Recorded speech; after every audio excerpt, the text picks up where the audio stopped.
All right. Hi, everyone. Welcome to a Children's Week chat. I'm Bruce Lesley, President of First Focus on Children. Today, we are happy to celebrate our third annual Children's Week, a week where advocates across the country amplify the issues most important to our nation's children and call on our country's lawmakers to act in the best interest of children.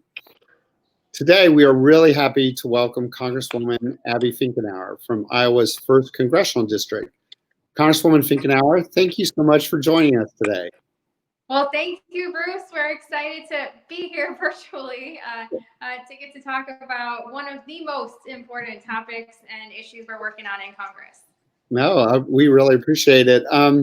The topic that we want to talk to you first is that you introduced a fantastic bipartisan bill with Congressman Vern Buchanan of Florida that would permanently authorize the Children's Health Insurance Program, or CHIP. The bill is called the Caring for Kids Act. Can you tell us a little bit about that bill and why it's important to kids? Yeah, this is something actually we've been working on a long time and has been important in our country, well, for decades, but now it's time that we actually have a permanent reauthorization of the Children's Health Insurance Program. This is something that I, again, have cared about for a long time here. Both I was a state rep before I was in Congress and knew, again, why this was so important specifically for our states, but also to get it right on the federal level to help our kids throughout the country. And in 2018, I was actually running for Congress at the time, and I was watching CHIP essentially be used as a political football. There was negotiations back and forth on budgets, and they were holding CHIP essentially hostage. And we're talking about children's health. This is not something that should ever be used as a political football in any circumstance. And unfortunately, they actually let CHIP lapse when that happened. And that actually put in a lot of concern for folks in our state, for our families who were wondering were their kids going to have what they need. And it just should never be that way. So this is something we should be able to come together on, Democrats, Republicans, in a bipartisan way, which I'm glad that this bill is bipartisan, this permanent reauthorization, because it shows our values, right? And that's what we should be talking about in Congress. And this is something that needs to get done. And again, needed to get done actually for many years, but we will move ahead now and not stop till we get it done. Yeah, no, exactly. We were, I think we're looking back in the history of CHIP, and 2 out of the last 4 times that it was up for reauthorization, it actually expired for some period of time. And we really love that you're working on this. And we during this last expiration, one of the things we were saying is CHIP should never be used as a bargaining chip, and you shouldn't gamble with the health of kids.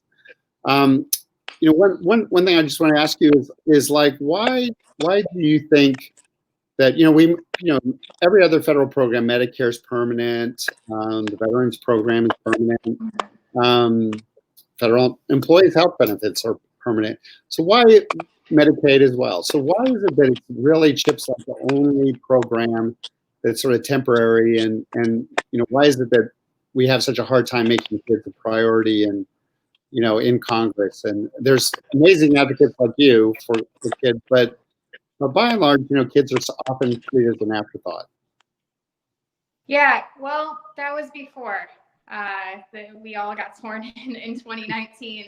And, this was something where, for me, I can't tell you why the past Congresses ended up having the values that they have when it comes to our children and healthcare. And most, again, were able to come together, both Democrats, Republicans, under Democratic presidents, under Republican presidents, to reauthorize this. But there were many times, like you pointed out, lapses in that where it was used as a football and not permanently reauthorized. And again, that's just something that shouldn't be happening. So I can't tell you why before, but I can tell you now.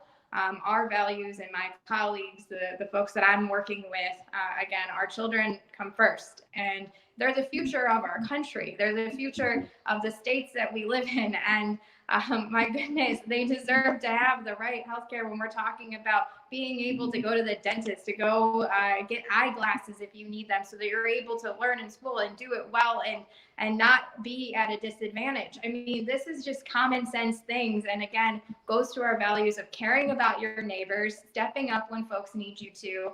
And this is something, again, that we're going to continue to push for this permanent reauthorization so that we don't have this happen again of, again, political footballs and partisanship happening when it comes to children's health.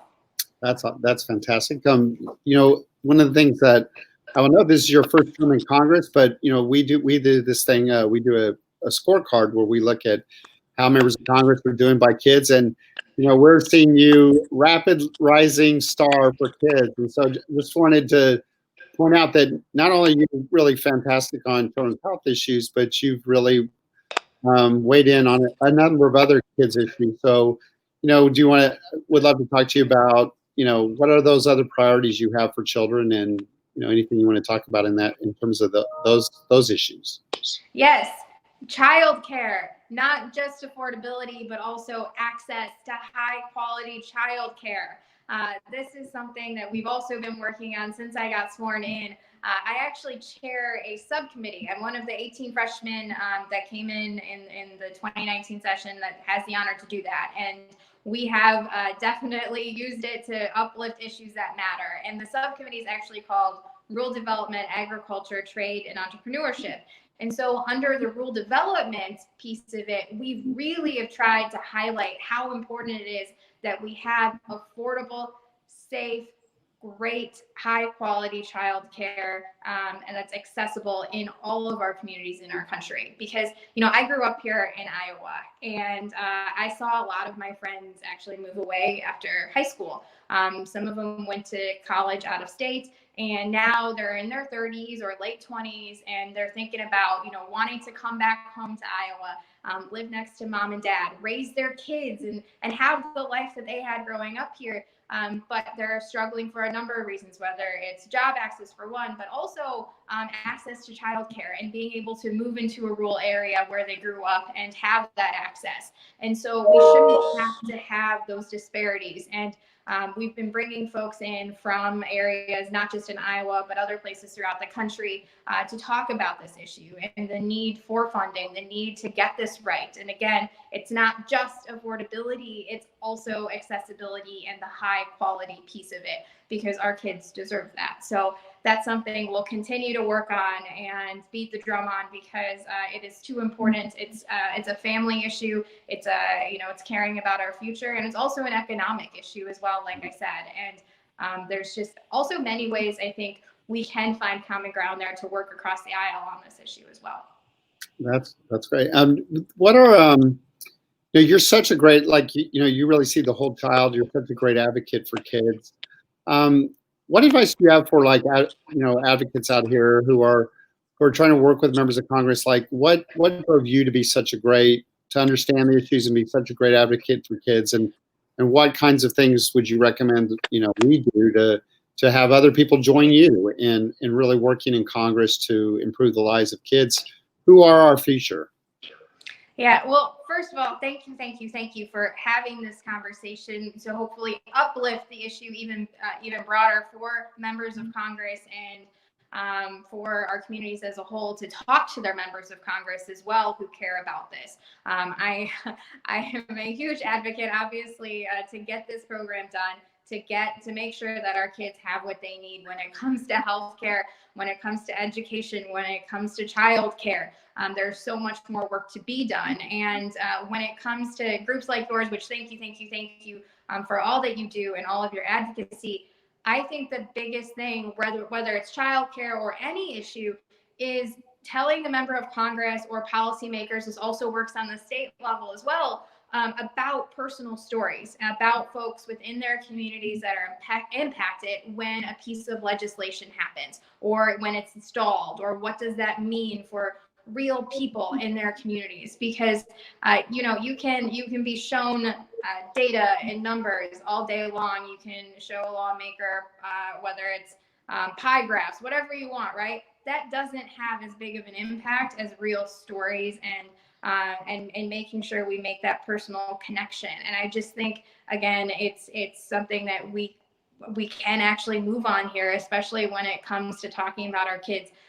That's what has always impacted me the most, was hearing the stories. And as I always looked at it, my role as a lawmaker and as a public servant is to hear those stories, the tough ones, the ones you can't forget, and then go make sure you go fix it and do something about it. And that, I think, or at least I hope, is what we have here in Congress, and we can break through with both Democrats and Republicans. Well, Congresswoman Finkenauer, it's been a real pleasure to talk to you today, and we really thank you and your staff for all your great work on behalf of kids, and look forward to working with you for many years to come. And for the people who are listening in today, I would urge them to call a member of Congress and ask them to co-sponsor your fantastic bill. So it's HR 6151, the Caring Kid for Kids Act. And so again, thank you for your advocacy and your continued work on behalf of our children. Well, thank you so much, Bruce, and we're gonna go get this done.